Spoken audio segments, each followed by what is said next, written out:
Hello guys, welcome back to the study. और आज की क्लास में हम लोग करने वाले एयरफोर्स नेवी के जीके का मॉक टेस्ट नंबर 3। गाइज देखो, मॉक टेस्ट नंबर 3 जो है प्योर हिंदी में है, इसलिए मैंने थंबनेल पे लिख दिया था ताकि इंग्लिश मीडियम वाले स्टूडेंट्स का टाइम वेस्ट ना हो। ठीक है, एक्चुअली पिछले दो पार्ट्स को मैंने इंग्लिश हिंदी दोनों में किया था, बाइलिंगुअल था, और पार्ट 4 भी हिंदी इंग्लिश दोनों में आएगा। बट ये पार्ट 3 जो है सिर्फ और सिर्फ हिंदी में है, बिकॉज मैंने बोला तो था एक्चुअली दोनों में टाइप करने के लिए, बट बंदे ने क्या किया, सिर्फ हिंदी में सेट कर दिया क्वेश्चन।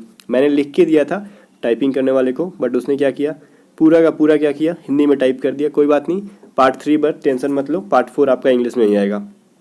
सो गाइस देखो, फर्स्ट क्वेश्चन क्या है, पुराणों की संख्या कितनी है। गाइस देखो, एक चीज़, पार्ट 1 टू पार्ट 2 नहीं देखा तो जाके देख लेना, लिंक डिस्क्रिप्शन में दे दूंगा, ठीक है ना। और चैनल को सब्सक्राइब करना, बगल में घंटी के निशान को भी प्रेस करना। ओके, फर्स्ट क्वेश्चन ध्यान दो, पुराणों की संख्या क्या। पुराण क्या होता है भाई, हमारे वेद जैसे होते थे ना। वेद कितने होते थे भाई, आपको पता होगा।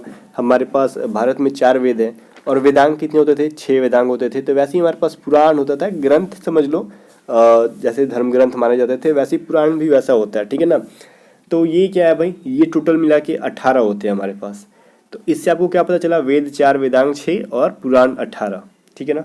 चलो अभी नेक्स्ट देखो क्या है, 25 क्वेश्चन है, लास्ट में कमेंट करके बताना टोटल कितने मार्क्स आए, आपने कितने सही किया। किस देश ने ऑपरेशन लीजेंड लॉन्च किया है, ये हमारा करंट अफेयर है। हाल ही में किस देश ने ऑपरेशन लीजेंड लॉन्च किया है, ये है यूएसए, अमेरिका। अब इसके ऑपरेशन लीजेंड क्या है गाइस, देखो नवंबर 2020 में कहीं यूएसए में होने वाला है क्या इलेक्शन, तो ये जो ट्रम्प भाई ने है इस ऑपरेशन को लीजेंड को लॉन्च किया है ताकि उसमें काम आएगा, उसका सिक्योरिटी के लिए, ऐसे करके कुछ है ऑपरेशन लीजेंड, ठीक है। बट आपके लिए उतना ज़्यादा इंपॉर्टेंट नहीं है, बस याद रखना है कि ऑपरेशन लीजेंड का स्टार्ट अमेरिका से हुआ था। बिकॉज डेफ्ट में जाना है तो आपको यूपीएससी का एग्जाम तो देना नहीं है कि उतना हम गहराई में जाएं। किस घटना के दौरान बाल गंगाधर तिलक को लोकमान्य की उपनाम दी गई थी, उपाधि दी गई थी लोकमान्य। तो कहीं देखो, होम रूल आंदोलन, ठीक है, ये जब हुआ था तो उनको लोकमान्य का नाम दिया गया था। अब ये क्यों हुआ था, जाहिर सी बात है भारत को आज़ाद कराने के लिए हुआ गया होगा, ठीक है। तो एक चीज़ याद रखना कि Akhil Bharatiya home rule league ये हुआ था ना, ये जो इसका गठन हुआ था, Akhil Bharatiya home rule league, इसकी गठन भी इन्होंने किया था, बाल गंगाधर तिलक ने। और इनके तहत इनका कहना था कि भारत में स्वशासन आनी चाहिए, भारत को डोमिनियन बनाना चाहिए, यही सब चल रहा था उस टाइम। बहुत सारे कंट्रीज ब्रिटिश के क्या थे, डोमिनियन थे, तो वही भारत को बनाना चाहते थे वो लोग। बट यहाँ पे क्वेश्चन नंबर 4 देखो क्या है, आइस हॉकी किस देश का राष्ट्रीय खेल है। आइस हॉकी भारत की, तो बताना कमेंट करके कि राष्ट्रीय खेल क्या है, पता होगा मुझे उम्मीद है। तो क्वेश्चन नंबर 4 पूछ रहा है कि आइस हॉकी, मैंने पहले पढ़ाया था कि ये जो है कनाडा की है, ठीक है ना। स्पोर्ट्स वाले क्लास में मैंने पढ़ाया था पिछले कि कनाडा की आइस हॉकी है। मानव द्वारा उपयोग की गई पहली धातु कौन सी है। देखो गाइस, कुछ लोग बोलते होंगे लोहा, बट लोहा बिल्कुल भी नहीं है। देखो तांबा है, कॉपर है, ठीक है ना। ताम्र पसाणी क्यूब पढ़ा होगा आपने।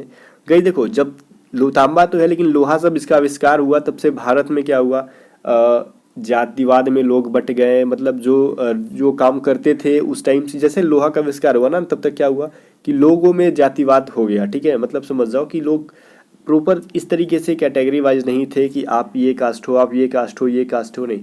बट जो पेशा था, जैसे कि अगर ग्वाला है, जो दूध बेच रहा है उसको ग्वाला कहा जाता था, जो चमड़े का काम कर रहा है उसे मोची कहते थे। बाकी इस तरीके से हम लोग बस नाम जानते थे, अगर आपने पेशा चेंज किया तो आपका कास्ट चेंज होता था।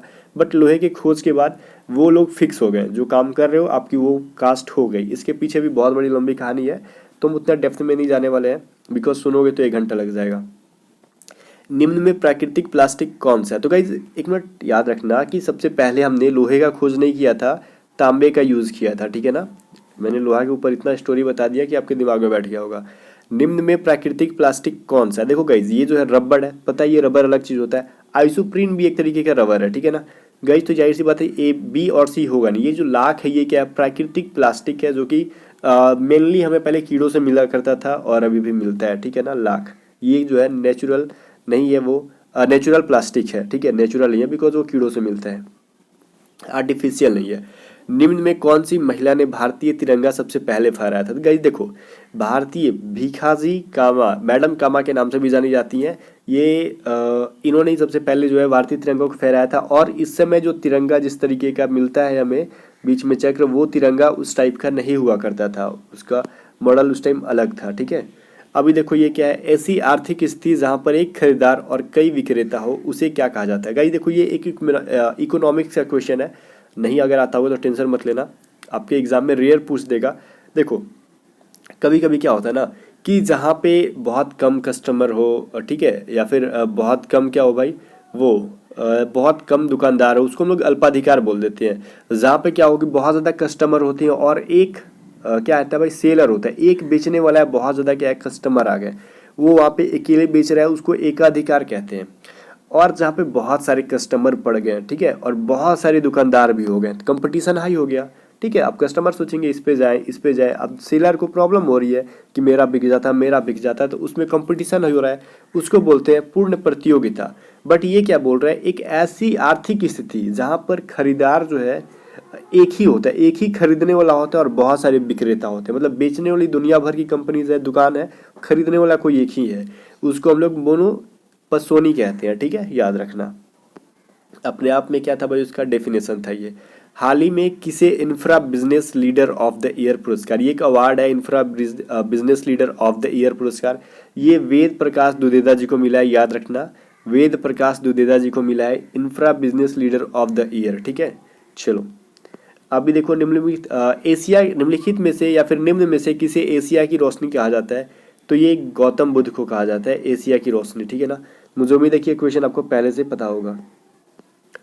A nation in the making का लेखक कौन है भाई, एक बुक है a nation in the making, आपको लग रहा होगा कि इंग्लिश बुक है तो कोई ना कोई अंग्रेज लिखा होगा, ऐसा नहीं है, एस एन बनर्जी का ये बुक है, बस याद रखना ये सब चीज़ें रटने वाली हैं, ठीक है ना, इसका कोई ट्रिक व्रिक नहीं होता है।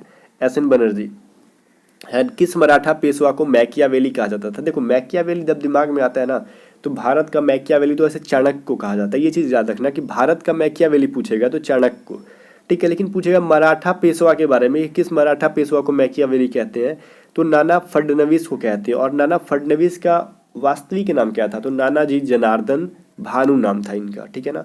चलो अभी देखो नेक्स्ट क्वेश्चन है, किस मराठा पेशवा को मैकियावेली, अरे यार क्वेश्चन तो रिपीट हो गया, ठीक है, चलो कोई बात नहीं।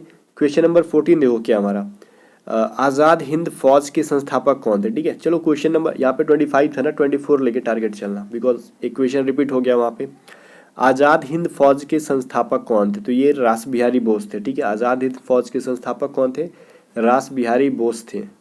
इनका भी पर्पस वही था, भारत को आज़ाद कराने का। हड़प्पा सभ्यता में मिट्टी के बर्तनों पर सामान्यतः किस रंग का प्रयोग हुआ था, ठीक है। गई देखो हड़प्पा सभ्यता, ठीक है, ये जो सिविलाइजेशन थी उस टाइम जो मिट्टी के बर्तन बनते थे ना, उसको हम लोग मृत भांड कहते थे। एक मिनट, मृद नहीं, मृद भांड, ठीक है, ये कहते थे मृद भांड, मतलब इसका मतलब होता था मिट्टी का बना जो बर्तन होता था उसको बोलते हैं। वो जो होता था मेनली रेड कलर का हुआ करता था, कहीं कहीं पिंक दे देता है, अगर ऑप्शन में रेड ना देकर पिंक हुए तो आप पिंक आंसर कर देना, ठीक है ना, हल्के गुलाबी कलर का।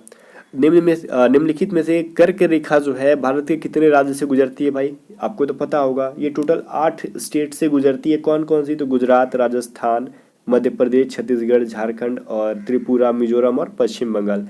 मित्र पर गमछा झार करके कुछ ट्रिक होता है, वो यूट्यूब पे आप सर्च कर लेना, बाकी मैंने बोल दिया, आप धीरे धीरे करके लिख सकते हो इसको।